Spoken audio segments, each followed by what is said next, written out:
গাবতলীর হাটে এই গরুটির দাম চাওয়া হচ্ছে 25 লাখ। বিক্রেতা জানালেন 13 লাখে ছেড়ে দিতেই 25 লাখ দাম হাঁকাচ্ছেন তিনি। তো দাম কাস্টমারে বলিচ্ছে না কো, আমি 15 লক্ষ বললে বলিচ্ছে যে 5 লক্ষ লাও 6 লক্ষ লাও। তবে বড় গরুর তুলনায় বরাবরের মতো এবারও ছোট গরুর চাহিদা বেশি, সেই সুযোগটাও নিচ্ছেন ব্যাপারীরা। দাম বলছিলাম 2,50,000, ওনারা 2,10,000 পর্যন্ত বলে গেছে।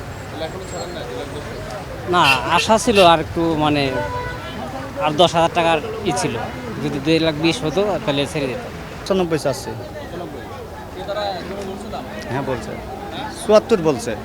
একটু বেশি চাচ্ছে, এটা আপনার 65 হলে ঠিক আছে আমার হিসাবে। এখন তাদের ব্যাপারে ব্যাপার, আমার হিসাব আমার কাছে লাগতেছে দাম, সব গরুই দাম বেশি বেশি চাইতেছে। বড় গরু বেশি না ছোট গরু বেশি? ছোট গরুই বেশি চাহিদা, বেশি ছোট গরু।